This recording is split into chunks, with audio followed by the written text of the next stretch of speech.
Muito bem, eu estava conversando hoje com a Tânia na hora do almoço, minha esposa, e ela tem comprado aquele sal rosa do Himalaia. É isso aí, gente, esse negócio, deve ter alguma coisa espiritual junto aí nesse sal, né? Então, agora vem o que eu ia dizer. Parece que não é bem do Himalaia, né? Eu descobri isso hoje, eu não sabia, diz que o negócio faz bem para a saúde e tal. E eu sabia que era um sal caro, ou mais caro que o comum, né? Mas eu chego no Mercado Central em BH e eu percebo que os preços estão, nossa, super acessíveis.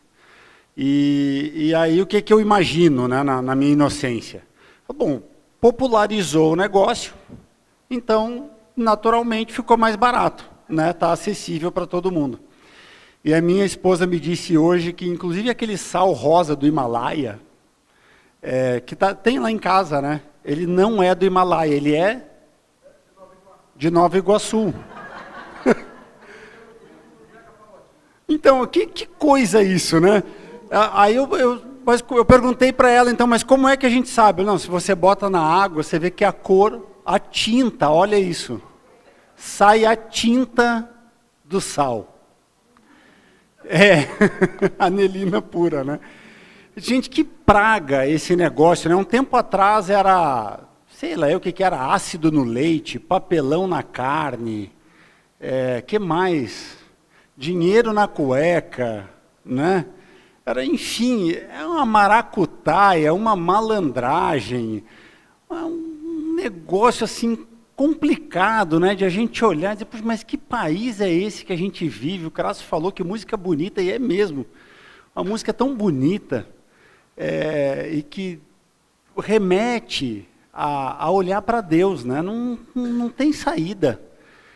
Que mundo é esse que a gente está vivendo? Ninguém mais está preocupado com ninguém. E esse mês a gente já teve uma série de mensagens sobre relacionamentos líquidos. E esse próximo mês, mas iniciando hoje ainda, a gente vai falar um pouco sobre o jeitinho brasileiro. E pensar nessas situações que são próprias do Brasil, né? Quando nós pensamos, por exemplo, na política, eu acho que vocês vão concordar comigo, porque o que eu vou dizer aqui agora ele não é bíblico, não é teológico, não é nada disso, é uma opinião que eu tenho. De que o que a política no Brasil hoje está mostrando para nós, nada mais é do que um nervo exposto do que somos nós, os brasileiros. Então, quando nós olhamos para a política e pensamos, mas fulano de tal estava com uma mala com 500 mil, fulano de tal disse que recebeu, não sei, porque é só em milhões, né? Não sei se vocês já tiveram a oportunidade de assistir os depoimentos e tal, é tudo milhões, né? 1 milhão, 2 milhões, 8 milhões, 9 milhões, 10 milhões, e por aí vai. E aí você pensa assim, mas estão roubando da gente, aí a gente não tem saúde, a gente não tem a estrada decente, né? Enfim, você fica olhando o contexto do Brasil, né? Você pensa o nosso salário cada vez pior, aí você olha e diz, esse bando de ladrão, e alguns até justificam, não é por isso que eu não pago meus impostos, porque a gente pode começar a pensar por esse lado, porque no final das contas eles não fazem nada, eles só roubam. Mas pensem comigo, eles roubam, é verdade, isso está aí na nossa frente hoje em dia, né? Mas cada um se corrompe por aquilo que passa na sua frente. Então, se passasse na nossa frente, aí eu estou sendo genérico, claro, né? Eu imagino que aqui nós não faríamos isso, mas se passasse na nossa frente 100 milhões todo mês, você não ia se corromper pelo tal do cafezinho, né? Deixa um cafezinho aí. Né? Você não ia se corromper por 100 reais, por 200 reais. Você ia se corromper por alguns milhões, com certeza, né? E o problema não está na quantidade do que é essa corrupção, mas sim na atitude, né? Mas sim no comportamento, mas sim naquilo que que acontece e que vem de dentro e que gera o comportamento. A gente vai falar um pouquinho mais sobre isso. Então, esse jeitinho brasileiro, ele tem sim um lado positivo. E por causa disso ele é paradoxal. Ele tem um lado positivo, ele tem algo que é bom, mas ele tem também um lado negativo. E tem algo que é muito ruim. E é difícil teorizar o jeitinho brasileiro, porque ele não é uma teoria, ele é uma prática que está impregnada na nossa cultura, que às vezes faz com que a gente não consiga discernir direito o que é o certo e o que é o errado. Aliás, pegando um pouquinho as mensagens que a gente teve sobre os relacionamentos líquidos, né? Em tempos onde as coisas eram mais sólidas, quando nós tínhamos um mundo ainda moderno e não pós-moderno, que é isso que quer dizer essa cultura líquida, né? Nós tínhamos algumas convicções sobre certo e errado. Era mais fácil para a população discernir, julgar os valores e dizer isso é certo, isso é errado. Nós tínhamos padrões que eram mais encaixados. Nesses tempos pós-modernos, nesses tempos líquidos, essas coisas desencaixaram e é líquido por causa disso mesmo. Você tenta segurar a água, né? Não dá, ela escorre entre os seus dedos. Então, essa relativização de tudo, que virou uma relativização, por um lado, maldita, né? Porque você não consegue mais, ou você não tem valores, você não tem padrões, você não tem alicerces que ajudem você a discernir o que é certo e o que é errado. E olhem só, teve uma pesquisa um tempo atrás, eu não estou enxergando aqui, então Teco, você me ajuda, se caso não aparecer aí o próximo, você me dá um toque, tá? Aliás, antes da pesquisa, desculpa, né? Eu peguei essa música do Jorge Benjor, que diz assim, malandro que é malandro não bobeia. Se malandro soubesse como é bom ser honesto, preste atenção nisso, seria honesto só por malandragem. Parece que até para ser honesto, o brasileiro tem que ser malandro. Ou tem que ter uma gota de malandragem para pensar na honestidade, né? Então, se o malandro descobrisse assim, não, é bom ser honesto, então agora eu vou ser honesto por malandragem. Aliás, tem uma piadinha, né? De dois esquimós que estão olhando pessoas de 3 nacionalidades diferentes. Essas 3 pessoas estão na beira de um rio, e os 2 esquimós estão de longe, e na beira daquele rio está um inglês, um alemão e um brasileiro. Eu já contei essa aqui para vocês. E aí, os 2 esquimós conversando, e um diz assim, você quer apostar comigo como eu faço esses homens se jogar nesse rio quase congelado? Está apostado. O esquimó chega no ouvido do inglês e diz assim, eu ouvi dizer que nadar nesse rio é uma questão de honra. E aí o inglês, né, mexe com aquilo que é mais importante para o inglês, que é a honra, e o inglês então se joga naquele rio praticamente congelado. Ele chega no ouvido do alemão e diz assim, olha, eu ouvi dizer que saltar neste rio é uma questão de disciplina. E aí toca de novo naquilo que é mais importante para o povo alemão, que é a disciplina. E o que o alemão faz? Se joga dentro do rio. E aí ele chega para o brasileiro e diz assim, olha, rapaz, eu ouvi dizer que se jogar nesse rio aí é proibido. E aí o brasileiro se joga, é tragicômico, né, gente? Mas é mais ou menos por aí, né? Se é proibido, então é legal fazer. E aí sim, saiu uma pesquisa há um tempo atrás, ela está aí, Teco? Saiu uma pesquisa um tempo atrás, e essa pesquisa ela é muito longa, mas eu separei aqui 3 questões para que a gente pudesse pensar um pouquinho. A primeira delas diz o seguinte, uma pessoa conseguir uma maneira de pagar menos impostos sem que o governo perceba um favor, um jeitinho ou corrupção. Não levante a mão, não responda, porque eu não quero constranger ninguém, mas pense só sobre isso, né? Olha só a resposta dos brasileiros. 83 pessoas, de 100 pessoas, 83 pessoas responderam que é corrupção. Eu imagino que nós, ou a maioria de nós, pensamos isso, mas alguns não pensaram, como a pesquisa está mostrando. Um segundo momento é, emprestar dinheiro a um amigo é um favor, um jeitinho ou corrupção? O que vocês acham? Esse dá para responder. É um favor, né, gente? Pô, aliás, a gente conversa no final. Isso é um favor. E a terceira, talvez um pouco mais complicada, aí, diz o seguinte: uma mãe que conhece um funcionário da escola passar na frente da fila quando vai matricular seu filho é favor, jeitinho ou corrupção? Calma, gente. Calma. Não se adiantem que você pode se dar mal nesse negócio. Ainda bem que foi assim, muitas vozes juntos, né? Não saiu aquela voz sozinha, um jeitinho, e depois não é. Mas é um jeitinho na opinião de 50 pessoas. E é corrupção na opinião de 41 pessoas. Percebam que aqui está essa cor cinza do jeitinho brasileiro. Esse negócio que é mais difícil de discernir, principalmente porque não envolve dinheiro.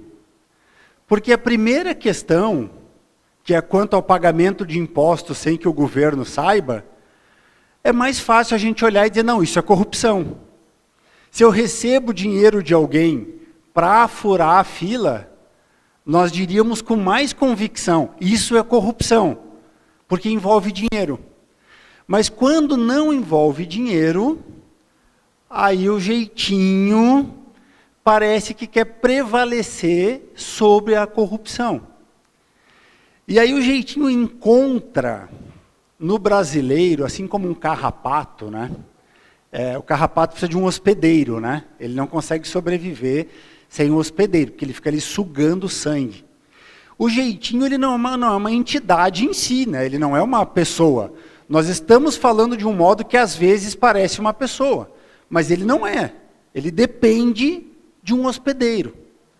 E nesse sentido, o jeitinho encontrou no brasileiro, e ele encontrou nessa cultura mais líquida, nesse relativismo, onde as coisas não são necessariamente certas ou erradas, ele encontrou não só o ambiente melhor para ele sobreviver, como encontrou as pessoas corretas para sobreviver, que somos nós, brasileiros. No entanto, quando eu olho para a Bíblia, quando eu olho para aquilo que a palavra de Deus diz sobre isso, eu percebo que o jeitinho não é só da cultura brasileira. Ele é, na verdade, próprio dos seres humanos. Nós não somos os únicos que damos jeitinho. Embora, de novo, como eu disse, o jeitinho está impregnado em nós, né? Mas pensem bem, por exemplo, hoje em dia nos produtos chineses. Pois não. É uma maneira melhor de aliviar nossa consciência, né? Aí a gente faz isso mesmo, né? A gente faz isso que é um jogo de cintura, né? A gente acaba... É bem assim mesmo. Né? E a gente olha, por exemplo, no caso de Abraão, eu vou falar já sobre esses personagens na Bíblia, mas no caso de Abraão, quando ele mente que Sara era sua irmã, porque ele está com medo dos egípcios, tecnicamente, ele não estava mentindo. Sara era meia-irmã de Abraão. Mas, geralmente, quando nós dizemos, tecnicamente isto não está errado, é porque alguma coisa não está bem certa, não é? Às vezes está, mas isso é uma outra conversa. Hoje a gente está pensando mais no lado negativo, né? Mas geralmente quando a gente diz, não, tecnicamente eu não menti, é porque lá no fundo você sabe que tinha ali um jogo de cintura, né? Tinha uma meia mentira, alguma coisa nesse sentido, né? E aí quando a gente olha para esse momento que ele é nebuloso, como eu disse assim, todo esse momento político tem mostrado, creio eu, um pouco do que somos nós, não do que são os políticos, né? Porque não existe, gente, um povo honesto que tem um governo corrupto. E o contrário também é verdadeiro. Não tem um governo que seja honesto e o povo todo corrupto. Os políticos saem do nosso meio. Então isso está impregnado sim em nós, né? E pensando nisso, eu queria falar um pouquinho sobre um homem chamado Jacó. Esse homem, ele é conhecido, entre outras coisas, na Bíblia, por ser um enganador. Olha, Jacó me parece assim que tinha tudo para ser um brasileiro de mão cheia. Jacó parece que consegue reunir nele mesmo a família inteira. Abraão enganou, Sara enganou, Isaac enganou, Rebeca enganou, Esaú, estou falando aí de pai, filho já, de netos, né? Até chegar em Jacó, filho de Isaac. Aí Jacó engana também, ele engana seu tio que é Labão, Labão engana Jacó, mas parece que Jacó conseguiu reunir assim, todos nele mesmo. Ele personifica o enganador. E Jacó, ele tem um pesado, desculpa, deixa eu voltar aqui, ele tem um pesado legado familiar e cultural. Então, para falar um pouquinho de Jacó, eu preciso dizer, e tinha Abraão 75 anos quando saiu da sua terra, e alguém diz, mas você não ia falar de Jacó?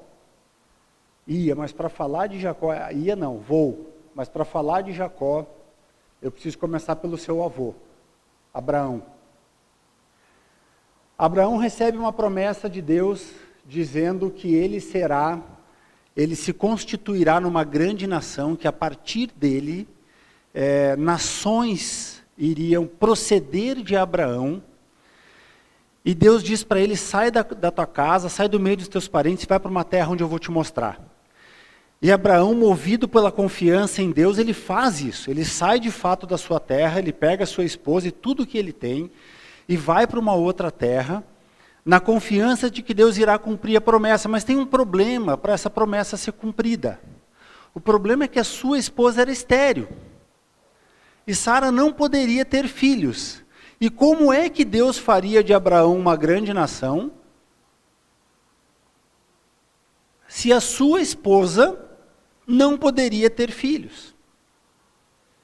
Como é que Abraão e Sara começam a pensar em administrar aquilo que Deus prometeu, que eles confiaram num primeiro momento, mas que há no meio do caminho uma pedra que aos nossos olhos ela é intransponível. Porque de alguém estéril não tem como ter filhos. Mas é interessante que Abraão tem a promessa da bênção de Deus, e Abraão sai nessa confiança, e a primeira coisa que Abraão faz, saindo por causa da fome, indo para o Egito, é mentir. Ele tenta dar um jeitinho. A Bíblia diz que Sara era muito bonita, e que quando eles chegaram no Egito, Abraão olha para ela e diz, olha, por causa da sua beleza, vamos dizer para os egípcios que você é minha irmã, senão esses caras vão querer me matar para ficar com você. E aí Abraão já tenta dar um jeitinho no negócio. Vamos tentar ajeitar esse negócio, né? Tirando um pouquinho Deus de lado na história, sabe? Deixa que eu sei, aqui eu sei como é que eu faço. E Abraão traz uma tremenda maldição para as pessoas que estão ali naquele lugar, né? Traz doenças para as pessoas, eles olham e dizem, Abraão, por que você mentiu para a gente? O que você fez? Você trouxe maldição sobre o meu reino. O faraó pega e diz, Abraão, está aqui Sara, dá um monte de presente ainda para Abraão, e diz, vai embora. A gente não quer você aqui, pelo mal que você está trazendo. Mas essa não era a parte pior. A parte pior é o início da caminhada de Abraão, quando Abraão Abraão já sabia, né, que Sara não podia ter então filhos. E lá pelas tantas, e eu estou tentando aqui resumir um pouco a história, o que Sara faz? Diz, Abraão, Deus não sabe direito o que está fazendo. Então vamos fazer o seguinte, pega minhas servas, Agar, pegue minha serva e tenha um filho com ela, para que a partir do filho dela, a gente tenha então a herança. Aquilo que Deus prometeu vai ser cumprido através do filho que a serva vai nos dar, e nós vamos constituir família através da serva. E aí Abraão, embora a revelação da Bíblia seja gradativa, mas aí Abraão comete o primeiro erro, porque Abraão negocia com a cultura. Porque pegar a serva para ela lhe dar um filho, naquela época era permitido. Então Abraão olha para a cultura e diz, bom, já que a cultura permite, né, então a gente pode seguir em frente. Eu vou ter um filho então com a escrava. Abraão tem esse filho, nasce Ismael, mas o que esse jeitinho que a cultura do povo hebreu ali, que estava se iniciando naquele momento, o que aquilo traz? Traz ódio de Sara. Logo ela olha para a serva e percebe que a serva está fazendo o quê? Está debochando dela. Está dizendo, eu dei um filho ao meu senhor. O meu filho é o herdeiro desse negócio todo. E aí Sara, com raiva, com ódio, com rancor, olha para Abraão e diz, manda essa mulher embora. E, puxa, mas foi a gente mesmo que fez esse negócio. Você manda ela embora. E manda ela para o deserto. E Deus socorre essa mulher e o seu filho no deserto. Mas é interessante que não é tudo na vida de Abraão também que parece ser um jeitinho e uma negociata ali com a cultura. Porque nessa caminhada que Abraão vai tendo com Deus, eu acho que o ponto principal, e todos eles, e todos nós temos um ponto que ele é crucial, aquele ponto assim de encontro com Deus. Aquele momento que a nossa vida é transformada, que as coisas são mudadas, que os nossos valores não são mais os valores que nós aprendemos antes, mas que agora, através do Evangelho, isso é reformulado e se faz completamente novo na nossa vida. E o ponto para mim na vida de Abraão é quando Deus pede então Isaque, filho de Sara, o milagre de Deus que já Abraão velho e Sara velha, que ela chega a rir quando Deus diz que eles terão um filho, e ela tenta mentir ainda, dizendo, não, eu não ri, como se a gente pudesse mentir a Deus. E Deus dá esse filho então para eles, Sara engravida, tem Isaque já está maior e Abraão vai levar o seu filho para um sacrifício que Deus pediu. Agora olha como muda. Abraão, aquele homem que no início é covarde, porque ele mente lá para os egípcios a respeito de Sara, ele está com medo. Abraão, aquele cara que está dizendo, deixa que eu dou um jeito nesse negócio. Abraão que está negociando com a cultura, agora ele está olhando para Isaque e dizendo, Isaque, Deus vai prover o cordeiro para o sacrifício. Isaque caminhando ao lado do seu pai, subindo o monte, dizendo, mas pai, cadê o cordeiro para ser sacrificado? E Abraão caminhando e dizendo, filho, Deus vai suprir. Deus irá dar o cordeiro para o sacrifício. E Abraão continua caminhando, confiando que Deus ia fazer isso, porque Abraão estava confiando agora na promessa que Deus estava fazendo. A essa altura, Abraão não estava levando uma ovelhinha, um cabrito e tal, amarrado, carregado pela mão. Porque agora ele sabia, Deus vai prover esse negócio. Interessante que quando Sara morre, Abraão vai negociar com os hititas, se não me engano, e sobre um lugar onde ele possa enterrar a sua esposa. E eles não querem cobrar Abraão pelo lugar onde ele vai enterrar a sua esposa. E eles dizem o seguinte, um príncipe de Deus está no nosso meio. Olha como eles reconhecem Abraão como um príncipe de Deus. No Novo Testamento, Abraão é considerado pai da fé, homem que confiou em Deus. Então, contar a história de Abraão, ou contar a história dos patriarcas, na verdade é contar uma história de fé, onde em muitas ocasiões não se tinha fé. É contraditório assim. É contar uma história de fé onde Abraão muitas vezes vacilou. E aí nós entramos então na vida de Isaac. Isaac é fácil de resumir. Isaac, gente, era um jovem de 40 anos que ainda morava na casa da mãe e jogava PlayStation. Esse é o resumo da vida de Isaac. Alguém pode dizer assim, não, mas naquela época, 40 anos ainda era novo, Abraão morreu com quase 180, né? Uma coisa do gênero assim. Abraão e Sara tiveram filhos velhos, é verdade, mas também é verdade que se casavam muito novos, às vezes antes de 15 anos de idade. Então, ainda que a gente queira defender Isaac, né, e dizer, não, mas naquela época era novo, não, para o contexto já não era novo, não. Diz que Isaac morava na tenda da sua mãe. Sara morreu. Eu imagino que Isaac entra num luto e ele não consegue sair daquele luto. Imagino que ele dorme lá em cima dos pelegos, né? É assim que chama aqui também?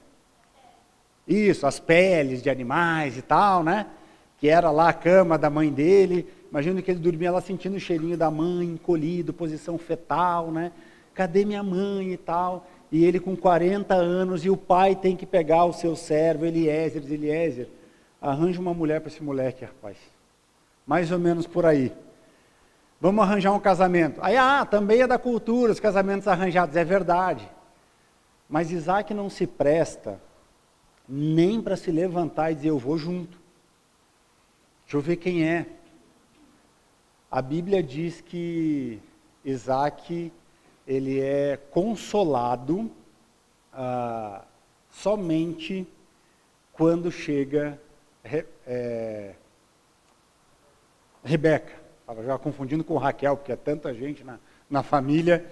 Quando chega Rebeca e eles se casam, então Isaac é consolado. E o casamento deles é tão disfuncional que quando eles têm os seus primeiros 2 filhos, que são gêmeos, que é Jacó e Esaú, um prefere Esaú, que é o pai, e a mãe prefere Jacó. E já começam a dar preferência para os filhos. Já começam a tratar os filhos de modo diferente.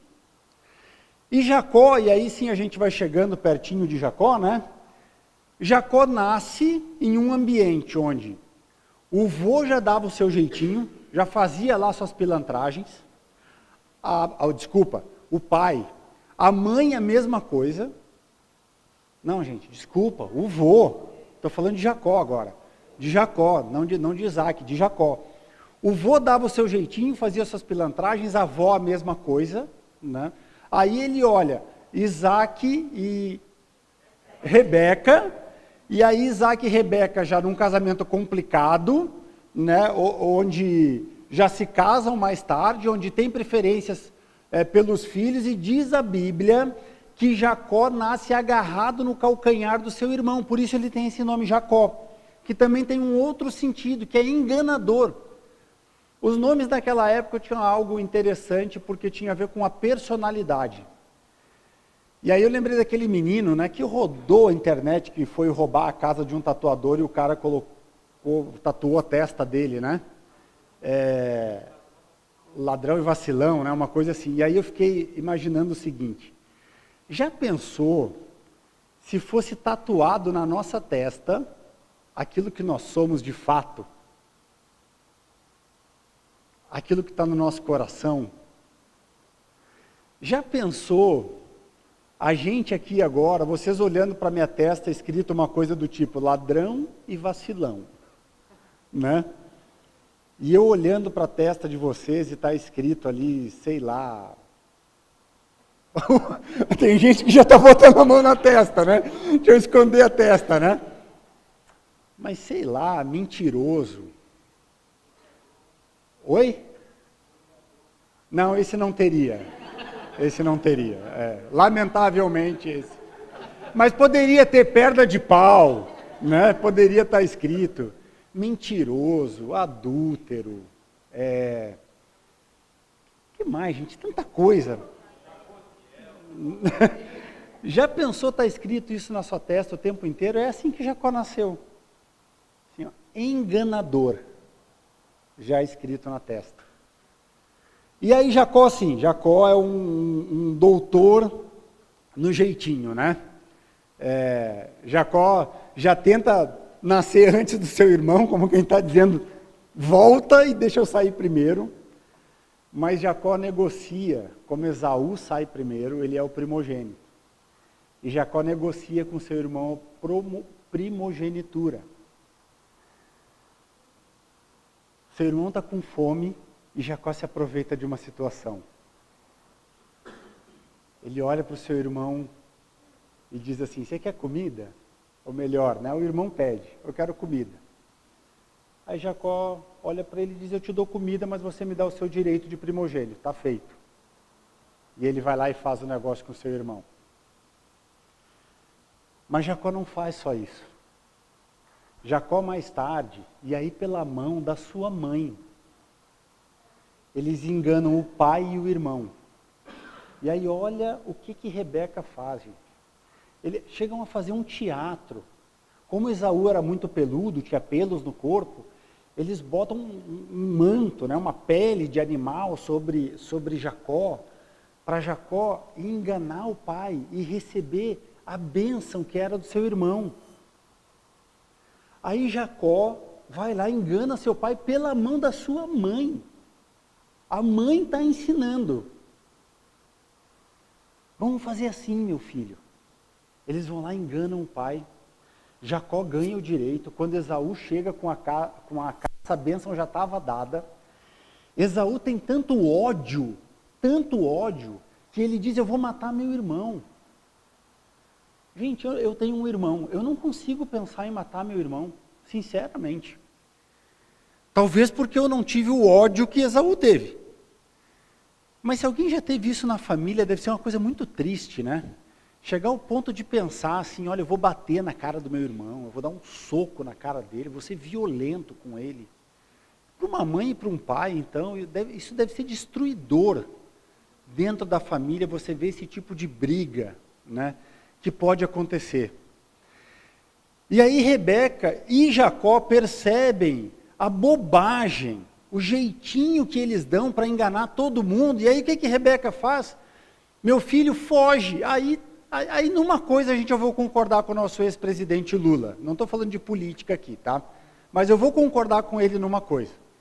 Quando ele diz o seguinte, depois que você mente uma vez, você precisa continuar mentindo mais uma, e mais uma, e mais uma, para conseguir manter a primeira mentira. Isso é verdade, não é? Isso é verdade. Outras coisas a gente pode conversar fora desse ambiente, mas isso é verdade. E aí Rebeca percebe, olha, a gente fez uma bobagem sem tamanho, porque a gente está tentando controlar alguma coisa que não é para a gente controlar.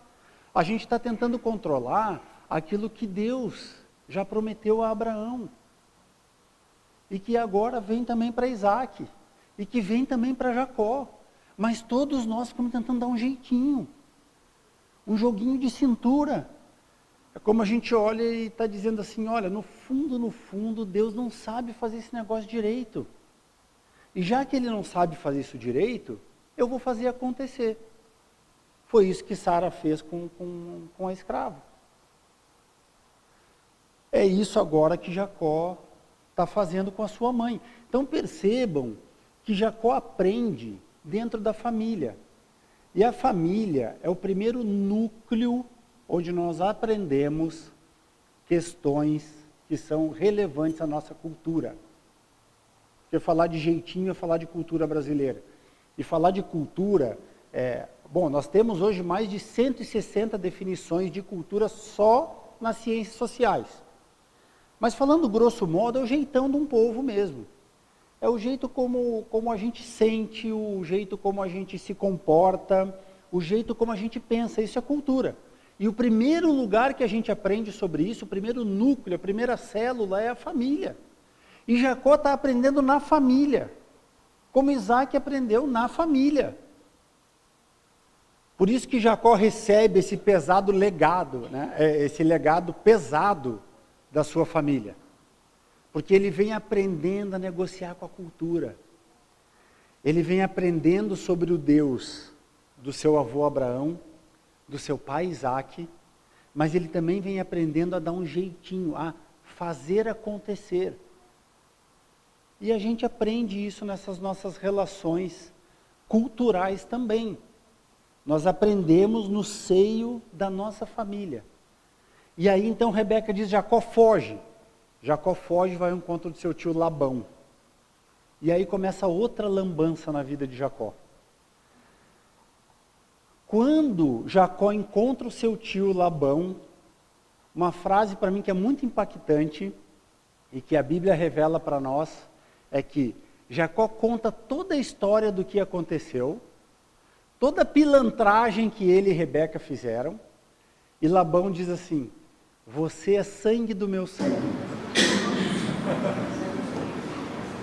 Sabe o que Labão está querendo dizer com isso?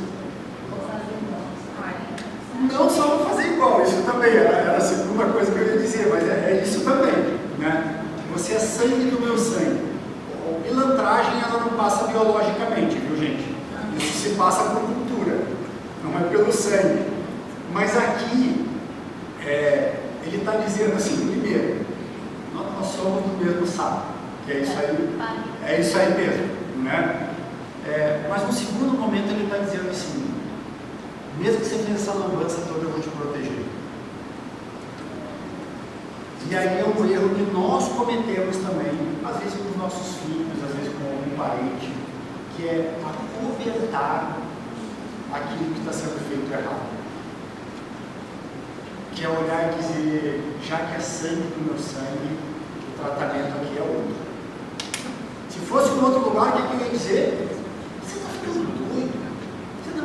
Na minha casa você não vai ficar. Você vai voltar e você vai conversar com o seu irmão, você vai conversar com o seu pai, e você vai arrumar esse negócio todo que vocês fizeram. E mais um detalhe, chama a sua mãe aqui que eu preciso falar com ela. Mas que negócio é essa? Que irmã é essa? Não, a gente vai conversar sobre isso. Não, Labão diz, você é sangue do meu sangue. Aí Jacó está lá trabalhando com Labão, olha para Lia, eu quero me casar com essa mulher. E aí tem outra coisa interessante. Quando eles vão casar, Labão dá um balão em Jacó. Um jeitinho. A cultura também permitia. Jacó deve ter tomado um vinho a mais na festa, lugar escuro. Quem entra no quarto para ter a primeira noite com Rebeca, com Jacó, é Rebeca. Contrário. Raquel e Raquel, desculpa. Lia. É Raquel. Não, é Raquel. Lia. Quem Raquel é que entra... ele ama. Não. Ele gostava de Lia. Raquel. Gostava de Raquel. Ele gostava de Raquel. Peraí, gente, essa Raquel é a minha. Vocês têm certeza desse certeza? Eu tinha plena certeza. Não é uma coisa de vocês. Se eu errar aqui, vocês serão culpados, mas vamos lá. Eu vou trocar esse negócio. O que acontece é o seguinte, Labão, Jacó está apaixonado pela mais nova. Resolvi entender. E Labão, ele entrega a mais velha. Quando Jacó acorda, não, mas espera aí, não era essa daqui a mulher que eu queria. Aí ele vai perguntar para Labão, mas Labão, que negócio é esse, cara? Você me enganou.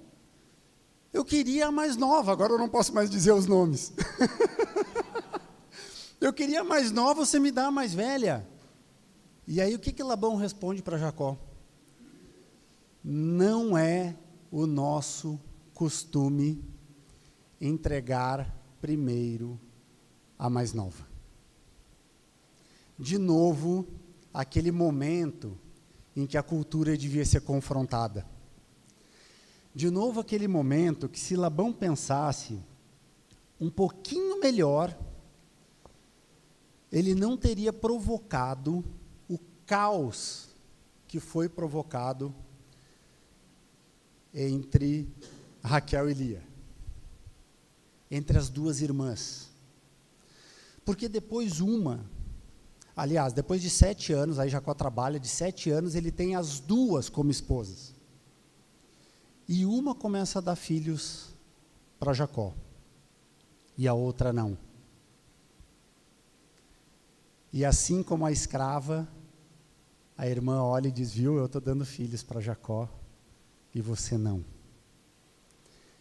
E aí elas começam a se odiar. Aí começa a criar de novo o rancor. Vocês percebem que na história dos patriarcas, sempre que eles estão tentando ajeitar alguma coisa, isso dá errado. Isso causa alguma coisa ruim. Gente, se você tenta fazer alguma coisa que não é certo, ali na frente, seja nessa vida ou na outra, você vai colher. Ali na frente, alguma coisa vai dar errado. E você vai ter que reparar. E é interessante que uma delas, por não poder ter filhos, agora qual que não podia ter filhos? Então eu estava certo. Então eu estava errado. Tá, como eu já me atrapalhei mesmo, com tudo que é nome, então qual delas não podia ter filho? Agora eu já não sei mais. Raquel, então. Raquel não podia ter filhos, e aí qual é a brilhante ideia que Raquel tem? A serva. Olha, gente, ela olha e diz assim, vovó fez isso, né? Vovó fez isso, por que eu não posso fazer? Pega a minha serva também. O que Jacó faz? Pega a serva. E aí a lambança começa de novo. E isso vai acontecendo sucessivamente. Deixa eu correr um pouquinho, que eu me enrolei todo com esse negócio, estou passando muito agora. Mas Jacó, e esse é um texto que eu queria ler para vocês. Bom, esse eu não vou errar, porque eu vou ler. É porque a história é muito grande, gente, e aí eu não tinha como contar parte por parte, né? Mas deixa eu ler para vocês essa passagem, Gênesis capítulo 32, o versículo 22 até o 31. Diz assim: Naquela noite Jacó levantou-se, tomou suas 2 mulheres, suas 2 servas e seus 11 filhos para atravessar o lugar de passagem do Jaboque. Depois de havê-los feito atravessar o ribeiro, fez passar também tudo o que possuía, e Jacó ficou sozinho. Então veio um homem que se pôs a lutar com ele até o amanhecer. Quando o homem viu que não poderia dominá-lo, tocou na articulação da coxa de Jacó, de forma que lhe deslocou a coxa enquanto lutavam. Então o homem disse: Deixe-me ir, pois o dia já desponta. Mas Jacó lhe respondeu: Não deixarei ir, a não ser que me abençoes. O homem lhe perguntou: Qual é o seu nome, Jacó? Jacó, respondeu ele. Então disse o homem: Seu nome não será mais Jacó. Olha aí o nome saindo da testa dele, né? Seu nome não será... Cadê? Perdi aqui. Mas Jacó. Mas sim Israel, porque você lutou com Deus e com homens e venceu. Prosseguiu Jacó: Peço-te que digas o teu nome. Mas ele respondeu: Por que perguntas meu nome? E o abençoou ali. Jacó chamou aquele lugar de Peniel, pois disse: Vi Deus face a face, toda a vida, minha vida foi poupada. Ao nascer do sol, atravessou Peniel, mancando por causa da sua coxa. Por isso, até o dia de hoje, os israelitas não comem o músculo ligado à articulação do quadril, porque nesse músculo Jacó foi ferido. É interessante que, assim como Abraão, Jacó também tem um ponto que é crucial na sua vida, que é um encontro com Deus. E é só o encontro com Deus que podia tirar essa tatuagem da testa de Jacó. Era só o encontro com Deus que podia mudar o seu nome de Jacó para Israel, que é o nome que os hebreus e agora os israelitas escolheram como nome. Israel. Olha como a história de Jacó vai mudando, porque ele tem a sua cosmovisão transformada. É uma visão que muda, é algo que muda de dentro para fora. Deixa eu mostrar isso para vocês rapidinho. É como se a gente imaginasse aqui um iceberg. Vamos pensar na nossa vida aqui. O que acontece aqui? Por fora é o comportamento, é o que a gente consegue perceber. Quando eu olho para vocês e vocês para mim, no dia a dia, nós podemos perceber, fulano de tal se comporta assim e assim. Eu não sei por que você se comporta de um jeito ou de outro, mas eu estou vendo o seu comportamento, é o que aparece. Mas há coisas que são mais profundas. A cosmovisão é aquilo que está mais fundo na nossa vida. Cosmovisão, crenças e valores. Essas três coisas são o que geram o nosso comportamento. Então, olha só, a cosmovisão é o que é real. É algo que a gente não pensa. É aquilo que a gente aprende, como eu falei, na cultura, desde a família e tal. São as maneiras como a gente está agindo. As crenças, o que é verdadeiro, o que nós acreditamos, os nossos valores, o que é bom ou melhor. Porque a partir dessa pergunta é que vem, então, o que se faz. A partir disso, eu tenho um comportamento assim ou assado. Vamos melhorar isso um pouquinho. Vamos pensar aqui na pesquisa, né? Pensando como brasileiro. O que está lá embaixo na cosmovisão? O jeitinho. É o que está impregnado na gente. É o que está na nossa cultura, né? Então, o jeitinho é a cosmovisão. Por isso que eu falei que ele não se teoriza, ele se vive na prática. A gente faz esse jogo aí, Rogério, né? Esse jogo de cintura na hora. A gente inventa coisa na hora para tentar sair de alguma situação. Por que a gente faz isso? O que ainda está ali embaixo? Porque a gente entende que a gente precisa levar vantagem em todas as coisas. É ou não é isso que acontece? Quais são os nossos valores? Aí eu vou pensar, bom, se o jeitinho está ali, se eu preciso levar vantagem, eu vou conversar com a funcionária da escola. E aí, finalmente, vem o comportamento. O que eu faço? Eu furo a fila. Vamos pensar isso um pouquinho com Jacó e... não sei mais qual das duas. Aí é pior, uma fala ali e a outra Raquel. Aí eu já tô mal com o negócio, né? Sigamos. O que é real para que não podia ter filhos? E para Jacó? O que está lá no fundo na cosmovisão? Deus é limitado. Isso serve para Abraão também. Deus é limitado. Porque minha mulher é estéril. Não há nenhuma possibilidade de ela ter filhos. E Deus não consegue fazer isso. O que ele acreditava? Aquilo que era o fato em si, né? O que é bom ou melhor? Quais eram, então, os valores? Oferece a minha serva. Está tudo dentro da cultura, gente. Né? Eu posso negociar com isso. Aí, o que ele faz? Aí, Jacó atendeu a proposta da Raquel. Viu? É que sopraram aqui para mim. Jacó vai lá e atende. Então, quando nós pensamos assim, por que eu me comporto como me comporto, há uma série de eventos que procedem isso. A gente não faz isso, a nossa ação, o nosso comportamento não é intuitivo. O jeitinho pode até ser, mas a ação não. Porque a ação eu programo. Como é que eu posso fazer? Deixa eu falar com a minha amiga lá da escola, né? E aí eu vou mudando isso. O que a gente percebe, gente, no jeitinho, é o seguinte: o jeitinho ele é imediatista e egoísta, ele é covarde, ele é um meio ilícito de resolver problemas e ele é incrédulo. Então, o jeitinho, antes que a gente pense em comportamento, antes que a gente pense em performance, do tipo, eu sei como viver melhor, eu vou viver honestamente, você até pode.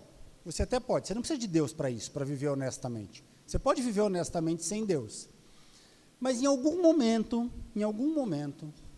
esse jeitinho vai entrar na jogada. Em algum momento, você será, e aliás nós somos desonestos com várias coisas que acontecem na nossa vida, né? Se a gente olha para a vida dos patriarcas, nós olhamos que todos eles tinham que resolver um problema que era imediato. Minha esposa é muito bonita, esses caras vão me matar. Mente que é minha irmã. Eu não posso ter filhos. Pega a minha serva.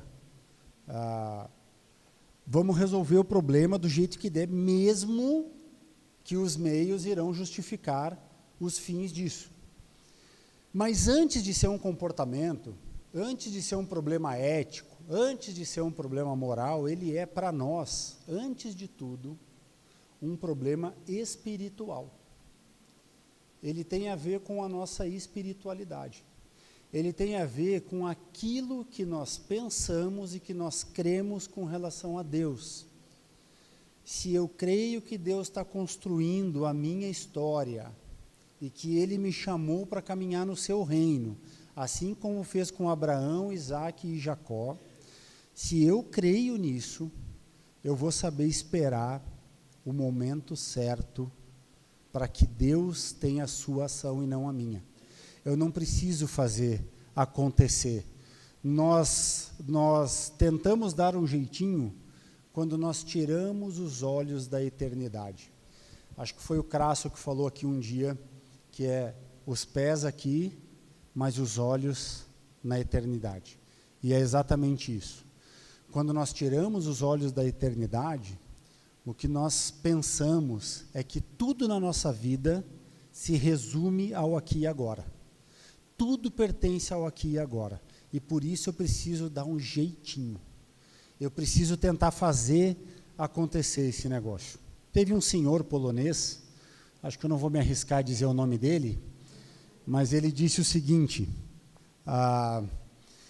era uma vez, e é interessante que ele é um cara anticlerical, né? Ele criticava muito as lideranças, sobretudo da Igreja Católica e tal, e ele diz o seguinte, era uma vez uma época em que colocávamos a culpa da nossa infelicidade no gerente do momento, Deus. Concordávamos em que ele conduzia mal os negócios. Nós o demitimos e nos nomeamos gerentes. Mas sabe de uma coisa, gente? A nossa vida não melhorou. E aí entra o seguinte, quando nossos sonhos e esperanças de uma vida melhor se concentram inteiramente em nosso próprio ego e se reduzem, olha só, e se reduzem a um remendo em nossos corpos ou almas, não há limites às nossas ambições. E assim, para que o ego possa crescer, todos os limites devem ser eliminados, inclusive Deus. Porque quando eu faço isso, eu estou então dizendo para Deus que eu não preciso dele. Que eu posso viver a minha vida fora dos trilhos que Deus tem posto para mim, fora da história que Deus tem criado para mim. E eu estou tentando fazer as coisas acontecer, e quando eu tento fazer as coisas acontecer, vai dar errado. Se tem o lado positivo do jeitinho, a gente vai ver isso nos próximos finais de semana, o negativo vai dar errado. O jeitinho é corrupto.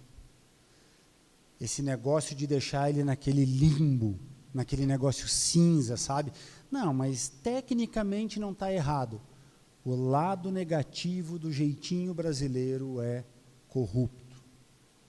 E quando nós nos corrompemos, nós estamos dizendo que Deus não faz parte da nossa história.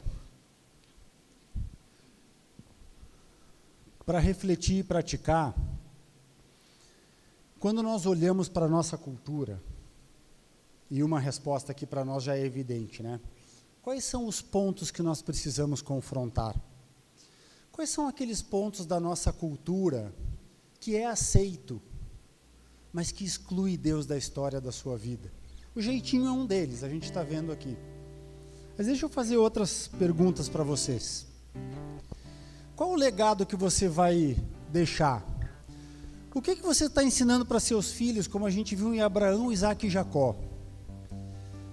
Quando eles olham para você, quando sua esposa, o seu marido, os familiares que estão ao seu redor, quando eles olham para você, o que está tatuado na sua testa? Você vai ser conhecido pelo que na sua família? Na lápide, né? O que vai estar escrito lá? Ou voltando a pegar a história desse menino aí que foi tatuado na testa, né?